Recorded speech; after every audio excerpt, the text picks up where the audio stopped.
My name is Captain Elena Ward, I'm 34, and after 12 years serving as a combat medic in the Army, I thought I'd seen every kind of pain imaginable. That morning, I headed into the hospital for what was supposed to be a simple appendectomy. Routine. Low risk. I even kissed my husband, Daniel, goodbye, half joking that I'd be back by dinner with nothing more than a few bandages and a funny story about bland cafeteria food. But when I opened my eyes in the recovery ward, something felt off. Something deeper, sharper, wrong in places that had nothing to do with my appendix. The nurse at my bedside kept fidgeting, her eyes darting nervously toward the door like she was waiting for someone to walk in. Finally, she tugged the curtain around my bed and leaned close. Her voice was barely audible, but it was enough to send the monitor beside me screaming with my rising heart rate. "Didn't anyone tell you about the second procedure?" That sentence cracked my world wide open. The antiseptic sting of the air, the muffled footsteps of staff in the hall, the steady beeping of machines, all of it faded into the background as the truth hit me. A choice about my body had been made while I was under anesthesia and not by me. That realization would unravel my marriage, put a target on the backs of powerful people in the medical field, and force me into a kind of battle I never trained for but was born to fight.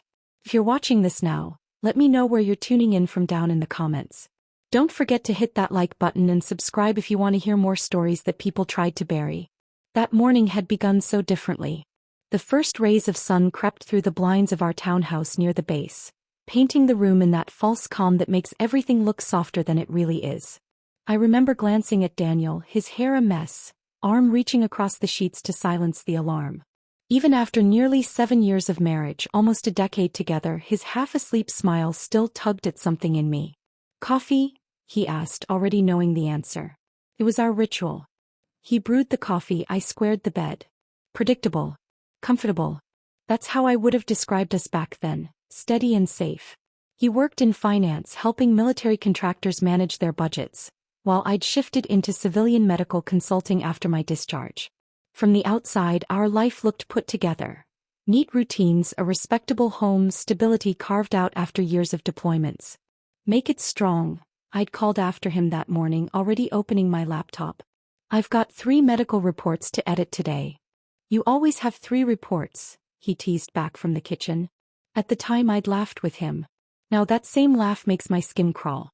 I'd wanted to start a family soon, something I'd put off for years while wearing the uniform. Daniel always had a reason to delay. His promotion. The uncertainty of the economy. Another year of saving. But recently he'd finally said yes. "After the holidays," he'd promised, pressing a kiss against my forehead. "We'll start trying then." At exactly 0947 hours, pain slammed into me like shrapnel. I was on a call with a colleague reviewing edits when the knife-like agony cut through my side. The laptop slid off my lap as I crumpled, gasping for air. "Elena? Elena, are you all right?" Her voice came faint through the speakers. I ended the call and dragged myself toward the bathroom, certain I'd throw up. But the pain wasn't food poisoning. It was concentrated on the right, sharp and merciless. The word surfaced through the haze: appendicitis. My sister had gone through it in college. She'd described it exactly like this. "Daniel." I shouted, but he was in his office. I texted him 2 words. "Something's wrong. Hospital." He found me curled on the bathroom floor, tears streaking my face, and for a moment I saw the man I married, the one who could move with urgency when it counted. He grabbed my bag, his keys nearly carried me to the car. His hand wrapped mine at every stoplight. "You'll be all right," he kept saying. "I've got you. I've got you." The ER blurred past me in flashes of fluorescent light and clipped voices. Daniel handled the paperwork while I gritted my teeth against waves of pain. Blood drawn. Ultrasound. Kind nurses murmuring comfort. "Acute appendicitis," the doctor finally confirmed. "You're lucky we caught it early. We'll need to operate right away." Daniel stayed glued to my side, taking notes, asking questions like a man determined to protect me. I trusted him then. Trusted him completely. The prep nurse, an older woman with glasses slipping down her nose, came in with a clipboard. "We'll just review the consent forms," she said, then hesitated, squinting at the page. "Both procedures are listed here." Daniel cut her off, his hand heavy on my shoulder. "We've already discussed everything with the surgeon. She's in a lot of pain. Can we speed this along?" The nurse frowned but slid the pen into my hand. My veins were swimming with painkillers. My head foggy. The signature I scrawled barely resembled my own. What second procedure? I tried to ask, but the words came out garbled.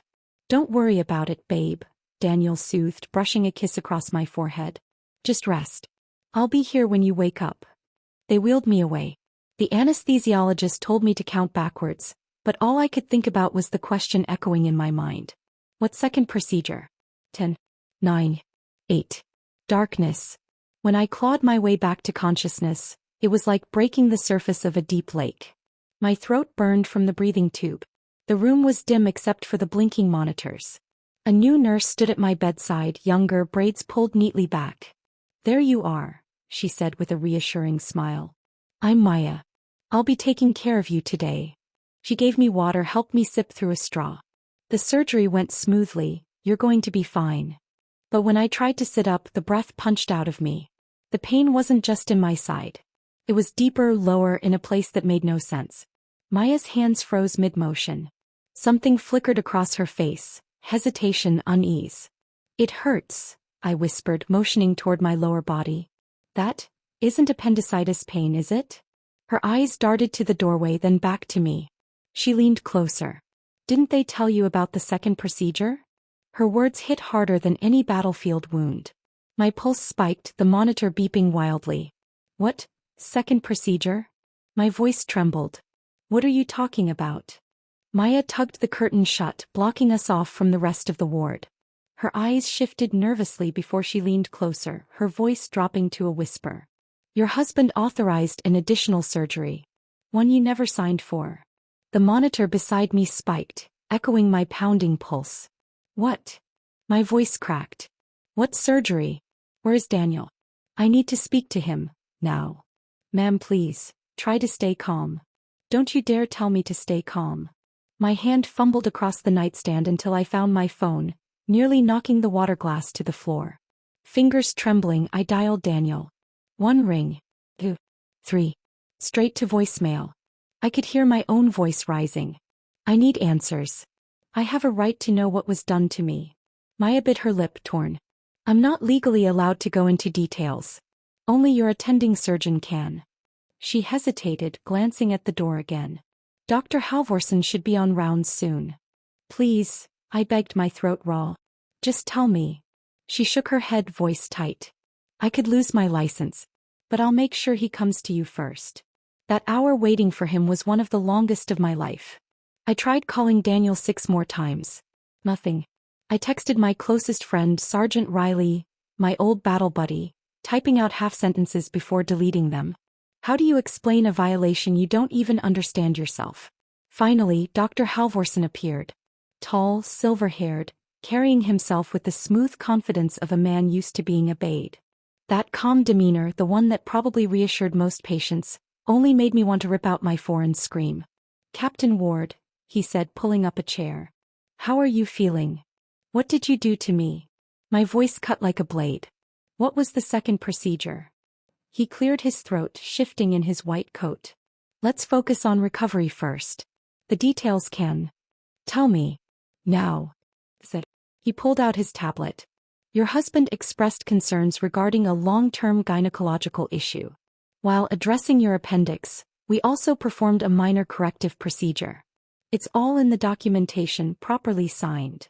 What procedure? My words were nearly a whisper, but steel-edged every syllable. A tubal ligation, he said, casual as if announcing my blood pressure. Your husband told us you'd discussed it many times, that you wanted the procedure but were anxious.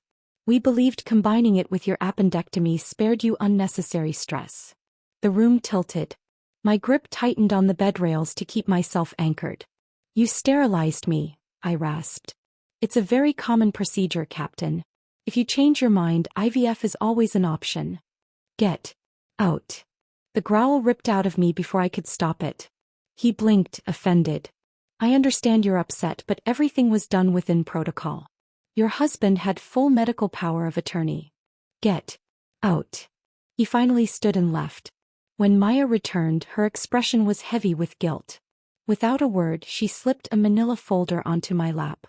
I shouldn't be doing this, she whispered. But you deserve the truth. Inside was a copy of the surgical consent. My supposed signature sprawled at the bottom, but it wasn't mine. I'd signed military field reports under fire. My handwriting never shook. The signature was too neat, too curved. And there it was in black ink. Bilateral tubal ligation laparoscopic approach. Beneath it, Daniel's confident signature. His neat handwriting paired with a smug note. Patient's husband confirms prior discussions regarding permanent birth control.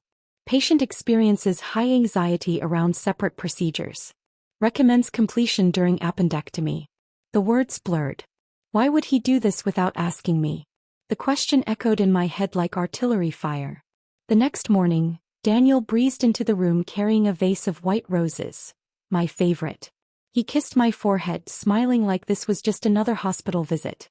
"How's my soldier?" he asked softly, setting the flowers by the bed. I stared at him, my voice flat, empty. "What did you do?" His smile faltered. "What do you mean, Lena? I've been in meetings all morning. I'm sorry I couldn't be here last night, but the Delgado account. The surgery, Daniel. The ligation. What did you do?" His eyes flickered. Not surprise, recognition. He pulled the chair close, face shifting into concern. "Lena, you're still foggy from the meds. You're confused." "I'm not confused." My hand shook as I held up the consent form Maya had given me. "You had them sterilize me without my knowledge. Without my consent." He ran his hand through his hair, a move I once found charming. Now it looked like the gesture of a guilty man. "Lena, we've talked about this. You were terrified of childbirth. Remember when Corporal Jameson brought his baby to the reunion and you had a panic attack? You said the idea of pregnancy scared you to death. That never happened." My voice rose. "Jameson hasn't visited in over a year. And I wanted children. We agreed after the holidays. Baby, you've been under so much stress. You're not thinking clearly." His tone slid into that patronizing patience I suddenly realized had always been there. "I did what was best for both of us. For our future. Our future." My voice shook with rage. "You stole my choice. I protected you from a mistake. Kids would have destroyed everything we've built. Our lifestyle, your career, us. Deep down you know I'm right. You're just hormonal after surgery." "Hormonal." He actually said it. "Get out," I said quietly. "Don't be dramatic, Lena. Get out." He straightened his tie. Ever the image-conscious man. "I'll come back when you're calmer. Then we can discuss this like adults." The door closed behind him. My hands shook as I dialed Riley. She picked up on the first ring. "Ward? Finally. I've been worried sick. How'd the surgery go?" I swallowed hard. "He had them sterilize me." For a moment Riley said nothing. Just the sound of her breathing on the line, heavy, controlled. The way she sounded when she was trying not to explode. Then her voice broke through. "That son of a bitch." She didn't hold back after that. "Elena, we talked about IVF not even a month ago. You sent me the links to the clinics, remember? You were even joking about baby names over drinks. And now her voice cracked with anger. "He's trying to make you think you imagined all of it?" "No. Hell no. You're not crazy. You're the most squared-away person I know. I'm coming to get you." Despite my protests, the hospital discharged me that afternoon. Insurance wouldn't pay for another night since technically, my surgery had been successful. Riley showed up in her truck and got me out of there, driving me home like she was escorting me out of hostile territory. Daniel wasn't there. No doubt he was at the office, polishing whatever version of the story he planned to sell. "We need evidence," Riley said firmly as she helped me onto the couch. "Hard proof. Something we can use against him." While she busied herself making tea, I opened my laptop. I combed through emails, search history, everything.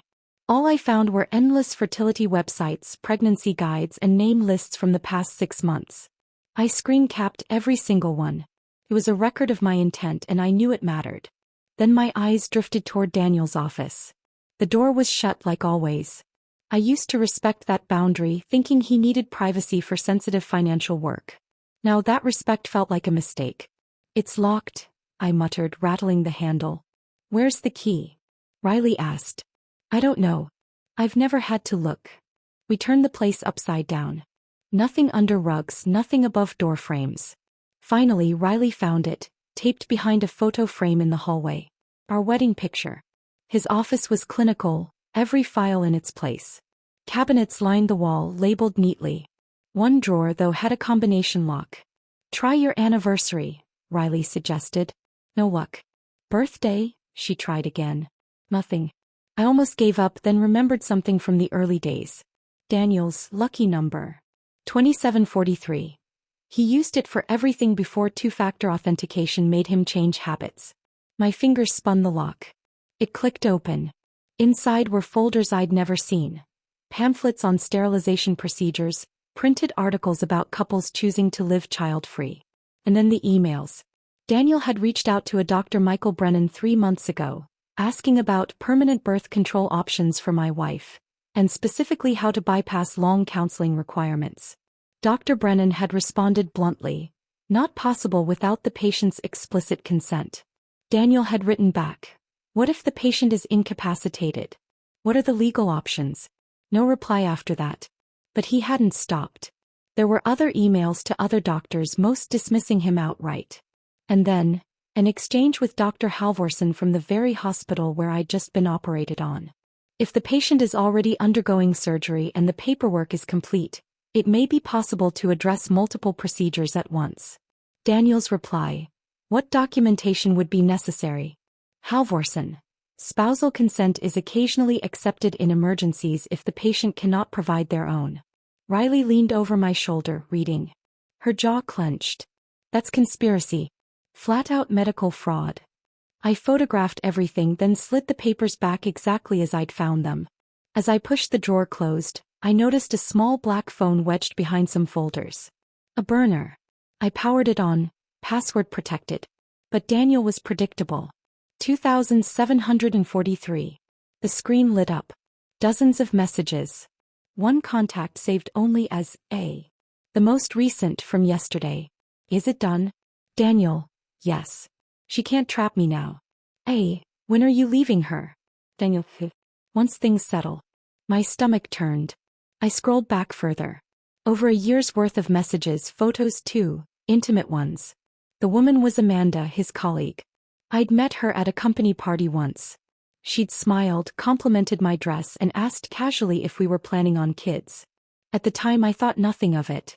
Further up the thread, the truth spilled out in black and white. "Daniel, she wants kids too badly. It's becoming a problem." "I then leave her."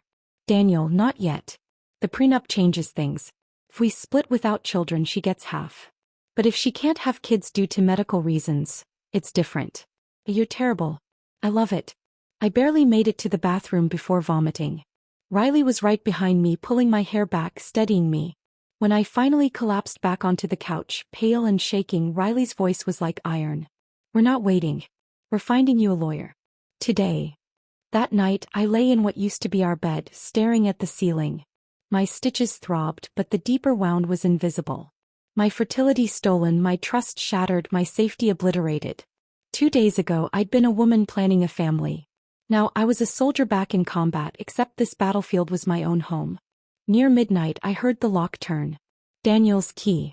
I shut my eyes and forced my breathing steady. He moved through the apartment, lingering in his office. Was he checking if I'd discovered anything? Then footsteps approached. He slid into bed beside me, his cologne mixed with the faint scent of perfume that wasn't mine. I kept my eyes closed, every muscle rigid. The moment Daniel slipped into bed, I caught the faint scent of perfume on his clothes. Not mine. Amanda's, no doubt. "I know you're awake," he whispered into the dark. His voice was calm, calculated. "We need to discuss this rationally, Elena. One day, you'll realize I did what was best for us." I didn't move. Didn't breathe more than I had to. "You'll thank me eventually," he continued. "When you see how free we are, how much we can achieve without the burden of children, you'll understand." Minutes later, his breathing evened out. He was asleep. I stayed frozen, rage coursing through me. He thought the battle was over, that I'd surrendered. He had no idea I was already preparing my counterattack. In the bathroom, under the dim light, I stared at my reflection. Deployment had changed me before, but this was different. The face staring back wasn't the same woman from 2 days ago. Harder. Sharper. Forged by betrayal. I lifted my shirt, touching the bandage covering one of the small incisions. Such a tiny scar, I whispered, for something that took everything. I glanced back toward the doorway where he slept. You stole my future. Now I'll take yours. Riley had lined up a lawyer, Sarah Cho, a name whispered in local legal circles like a weapon. Former JAG, now specializing in civilian cases. Ruthless, efficient, and brilliant. Exactly the kind of ally I needed. Her office sat high above the city in a glass tower, clinical but commanding. She listened as I laid everything out. The surgery, the forged consent, Daniel's lies, scribbling notes with quick precision. When I finished, she leaned back in her chair, eyes sharp. This isn't just malpractice. Fraud. Forgery. Assault. What happened to you, Captain Ward, is one of the most blatant cases of medical battery I've seen.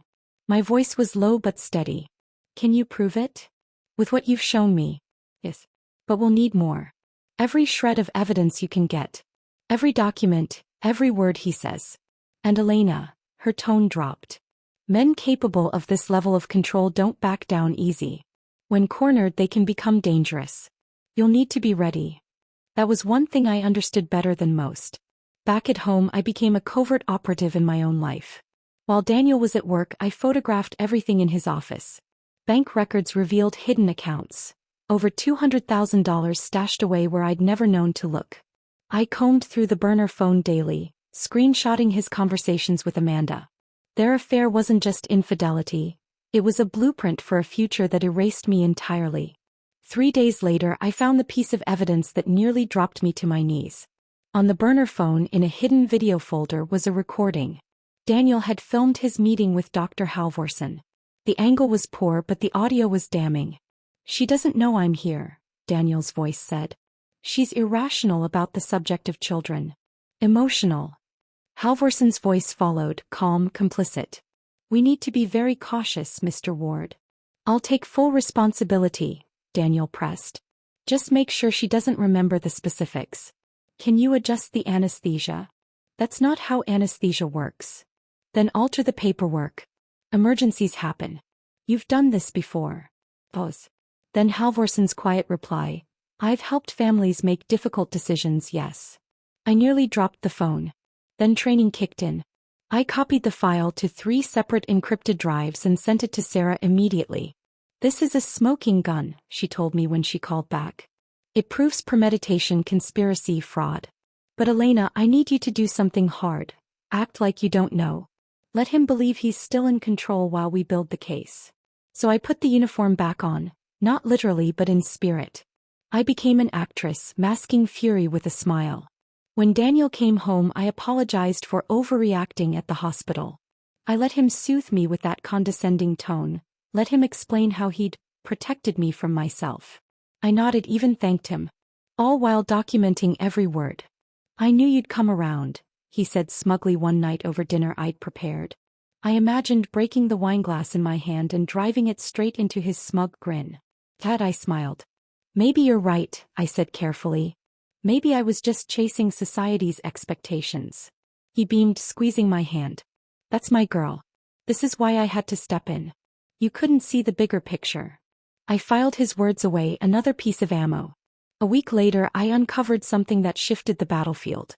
I returned to the hospital under the guise of a follow-up appointment but instead requested my full records. Buried in the admin notes was a transaction. $15,000 paid by Daniel to Halvorsen Consulting LLC the day before my surgery. When I showed Sarah, her eyes narrowed with satisfaction. That's quid pro quo. He literally purchased your sterilization. It was time to strike. Sarah drafted simultaneous lawsuits. One against Daniel for fraud and assault, one against the hospital and Halvorsen for malpractice, and divorce papers to detonate it all at once. I planned the ambush. A dinner at home. His favorite meal, the wedding china, a bottle of champagne. One last performance as the dutiful wife. You seem happier, Daniel said as he kissed me that night. I knew you'd understand eventually. I poured the champagne, clinked glasses. To the future, I said. To our future, he corrected, smug. That's when I stood, walking to the living room where the television screen glowed. I want to show you something. The footage rolled. Daniel at the nurse's station signing papers while I was already under anesthesia. The zoomed-in enhancement showed the forged version of my signature, his scrawled underneath. His face drained of color. "You're being dramatic. This proves nothing. You probably signed it earlier. I also have the video of your meeting with Halvorsen. And the burner phone. And the payment records." He went still. Silent. The doorbell rang. Perfect timing. The process server handed him the envelope. He tore it open, his face twisting as he read. "Lawsuits, divorce, everything. You can't do this," he stammered. "We're a team." "We were never a team," I said coldly. "Teams make decisions together. You made me your victim. I'm done playing that role." I walked upstairs as he shouted behind me, promising to smear my name, insisting no one would believe me. "They'll believe the evidence," I said at the doorway. "They'll believe the signatures. The money. The video." For the first time his voice shook. "This will ruin me." "Yes," I answered simply. "It will." I shut the door on him, locking it. Through the wood I heard his rage unravel, yelling, pleading, threats. Eventually silence. I sat on the bed, my hands finally trembling. The woman I'd been days ago was gone. In her place stood someone sharper, harder. Someone forged in betrayal and ready for war. A text pinged from Sarah. "Complaint filed with the medical board. Halvorsen will be notified tomorrow. The hospital's legal team is aware." Game on. I looked out the window. Daniel's shadow paced across his office. He thought he'd stolen my future. Instead, he'd unleashed his worst nightmare. A soldier with nothing left to lose. "This fight isn't just about me," I said into the camera, my voice steady despite the fire burning in my chest. "It's about every woman who's ever been dismissed as hysterical, every patient stripped of consent, every partner who's had decisions made about their body without their permission. We deserve autonomy. We deserve truth." The interview aired and the fallout was immediate. The hospital released a polished statement about their commitment to patient safety and announced an internal review. Dr. Halvorsen was suspended, though his lawyer insisted he'd followed established protocols. Then came the call from Maya. "I shouldn't be speaking to you," she whispered. "But you need to know, this wasn't the first time." We met at a diner miles outside the city. She slid into the booth across from me, glancing over her shoulder as if she expected someone to follow. "He's done it before," she said, voice low. "3 times that I know of. Always women whose husbands had concerns. Always during unrelated procedures. And the administration knows." My jaw clenched. "Why didn't you report it?" "I did." She gave a hollow laugh. "They told me I misunderstood. That the surgeries were medically necessary. Another nurse pushed harder, she was fired.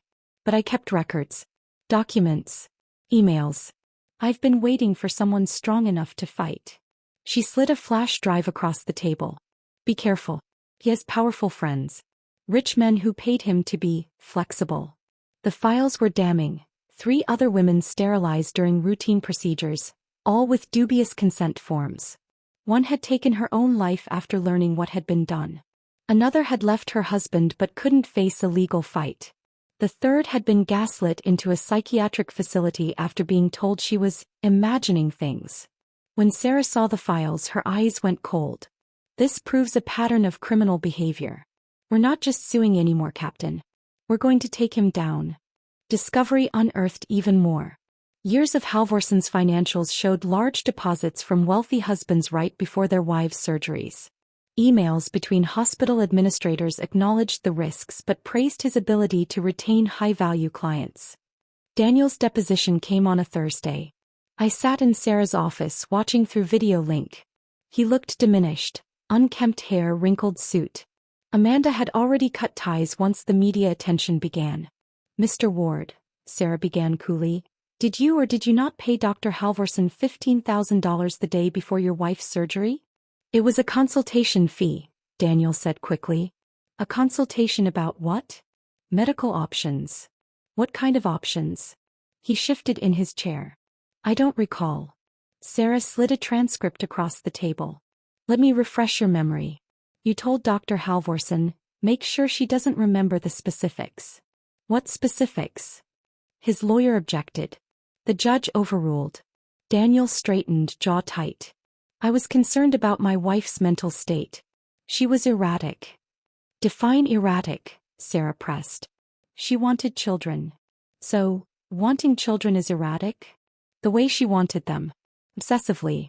Constantly. Sarah produced screenshots of my search history. Would you consider looking at baby names obsessive? Or researching fertility clinics? Yes, he snapped. That's what I mean.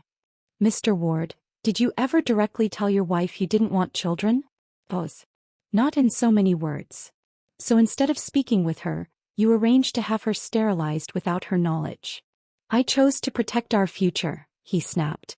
She would have destroyed everything. My career, our lifestyle, what I'd built. She was too naive to see it. The court reporter's keys clacked with every word, nailing him to the record. No further questions, Sarah said, a faint smile playing on her lips. The criminal investigation surged forward. With public pressure mounting, the D filed charges against both Daniel and Halvorsen. Fraud, conspiracy, assault. The medical board expedited proceedings to strip Halvorsen of his license. Then came the offer. Richard Brennan, Daniel's lawyer, sat across from us in Sarah's conference room. My client will agree to a full divorce, no contest. He'll surrender claims to all shared assets. The apartment, investments, everything. In exchange, you drop the criminal charges and sign an NDA. No, my voice was firm before Sarah could speak. Elena, perhaps we should discuss, Brennan began. No, I repeated.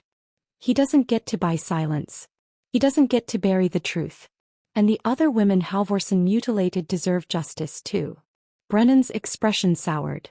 You're making a mistake. Daniel has resources. He can make this very hard on you. He already has, I said evenly. And I'm still here. When word spread, other women came forward.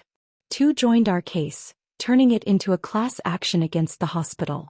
The woman who'd attempted suicide submitted a written statement so powerful the judge allowed it to be read aloud in court. Halvorsen folded first. Facing decades behind bars, he cut a deal. Less time in exchange for testifying against Daniel. His testimony was devastating. He admitted Daniel had orchestrated everything. That Daniel had insisted I not be informed. That Daniel had promised him referrals from other difficult cases. That Daniel said pregnancy would trap him in a marriage he no longer wanted. Hearing it under oath didn't erase what had been done to me, but it was a kind of vindication. Daniel's trial began 3 months later. By then his life had collapsed. Fired from his firm. Assets frozen. Amanda not only gone but testifying against him, providing texts where he described me as a problem to solve. Even his mother had called me sobbing apologies.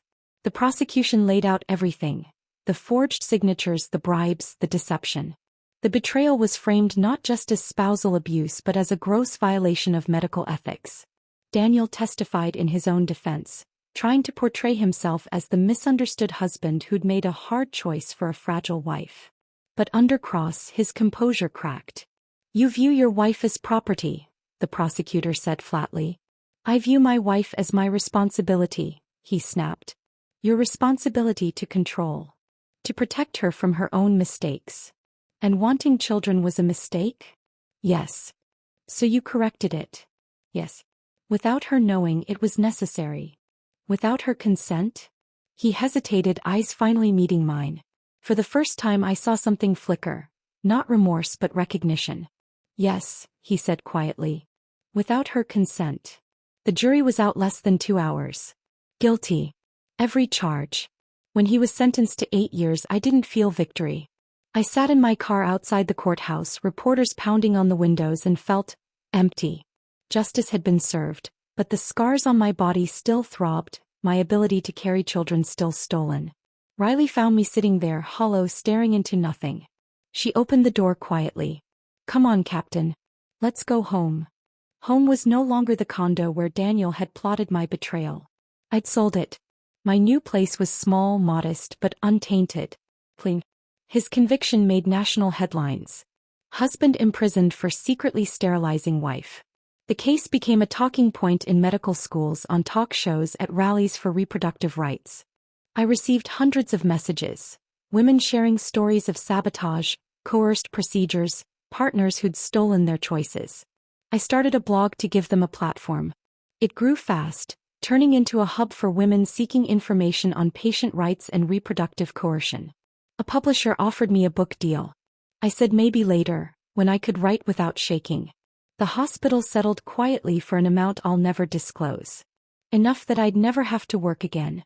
I donated half to women's health organizations, kept the rest not for security but for justice. Halvorsen lost his license permanently.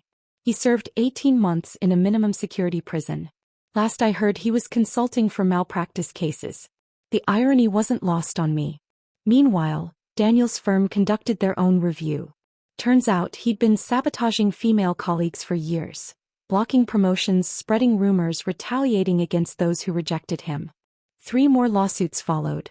His career wasn't just damaged. It was obliterated.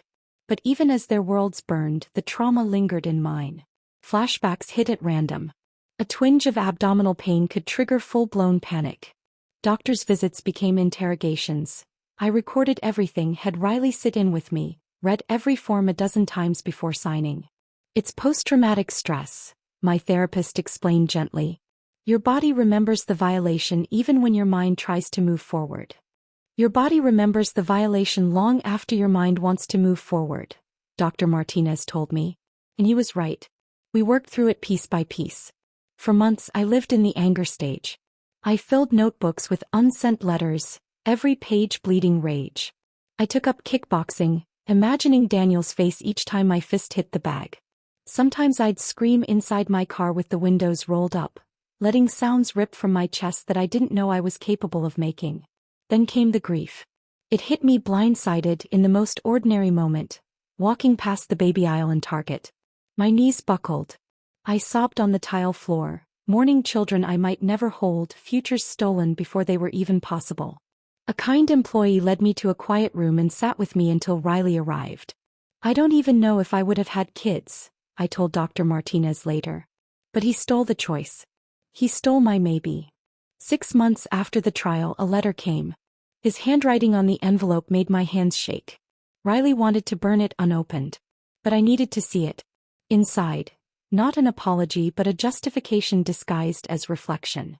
He wrote about his childhood, his fears, his need for control. He claimed he loved me, that everything he did was out of love. Love, I muttered to the empty room. He still believed it was love. He asked me to visit him. Said we could still have a future. I burned the letter in my sink, watching his words curl into ash. Then I called the prison and added myself to the no-contact list. He would never reach me again. A year later I went back to work, not for the money but for myself. For the books, the voices, the small victories of editing something worth reading. My first project back was a manuscript on medical ethics. A cosmic joke. Or maybe fate. Either way, I was the perfect editor for it. That's when Amanda reached out. Through my lawyer, asking to meet. Against Sarah's advice, against Riley's shouting protests, I agreed. She was gaunt, her eyes hollow, her expensive clothes sagging on her frame. She didn't order coffee, just twisted her phone in her hands. He tried it with me too, she blurted. Not surgery. But the control. The manipulation. He tracked my phone, showed up at my gym, told coworkers I was unstable when I tried to break away. Why tell me this? I asked coldly. Because I didn't know about what he did to you. I thought he just didn't want kids with you. I was selfish, yes, but I wasn't complicit in that. I wouldn't have been. What do you want from me? Forgiveness. She shook her head. No. I want to testify. I have texts. Proof. He called it the Elena problem. I thought he meant divorce. Now I know better. I took the flash drive. Later, Sarah would use those texts to prove a pattern of abuse across multiple relationships. He wasn't just my monster, he'd been others too. The flashbacks haunted me at night. Dreams of the surgery, but I was awake, paralyzed, screaming soundlessly as they cut into me. I'd wake gasping, checking my body for new scars. Some nights, I called Riley at 3 a.m. just to hear her voice tell me I was safe. One night I even searched tubal reversal surgeries. Possible but risky. IVF too. Adoption. Foster care. Choices, my therapist reminded me. You don't have to decide now. The point is the choice is yours again. The choice is mine, I repeated. Such a simple phrase. Took months before I believed it. I started volunteering at a women's shelter, teaching resume writing and interview prep. Many of them had stories like mine, partners who'd controlled their bodies, sabotaged their choices. We didn't need to trade war stories. They knew. I knew. That was enough. 2 years after the surgery, I stood in front of a congressional subcommittee, testifying about reproductive coercion and medical consent laws. I wore a simple suit, nothing to hide the soldier, the survivor in me. Current laws are insufficient, I told them. They allow loopholes predators exploit. They prioritize family unity over individual autonomy. They fail to protect patients from those they should be able to trust. I propose changes. Recorded consent for sterilization, independent patient interviews, criminal penalties for forging authorization. Afterward, a senator pulled me aside. My daughter's ex-husband tried something similar. Thank you for speaking up.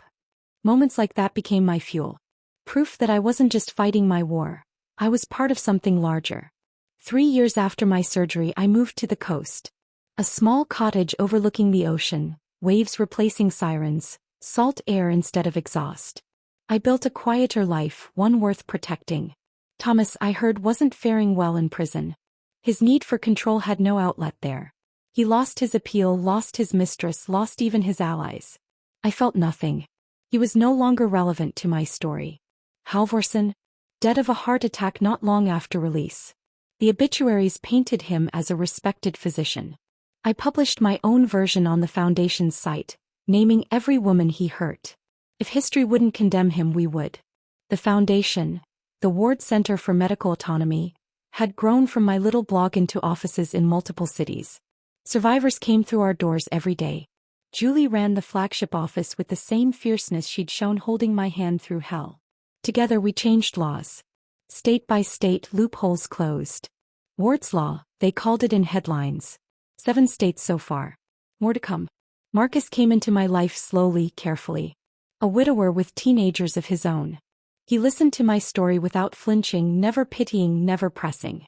I'm not looking to have more kids, he said. I'm just hoping to build a little happiness again. Maybe with you if you'll let me. I took my time. A year before I let him stay the night. Longer before I could be intimate without panic clawing at my chest. He was patient. He waited. The first time I chose him fully without fear, I cried afterward, not from sadness but relief. Proof my body was still mine. 2 years later I adopted Sophia. 7 years old, sharp-eyed, carrying her own scars of neglect and mistrust. Perfect. She tested me relentlessly, breaking things, running off to the beach, waiting for me to give up. I never did. Slowly she called me Mom. 6 months in, casually, like it wasn't a miracle. At her school's mother-daughter breakfast she introduced me. This is my mom. She chose me. The teacher smiled politely, not understanding the weight of those words. But I did. 5 years post-surgery I stood on my beach watching Sophia dance in the waves. Marcus sat beside me reading. My phone buzzed. A message from Julie. Another state passed Ward's Law. 8 down. 42 to go. I touched the small scars on my abdomen. Thin white lines. Not the whole story. Just part of it. Healing isn't a destination, I'd learned. It's a choice. Some days anger wins. Some days grief floods in. But every day I choose. Keep going. To keep fighting. To keep building a life that is mine. Thomas thought he stole my future.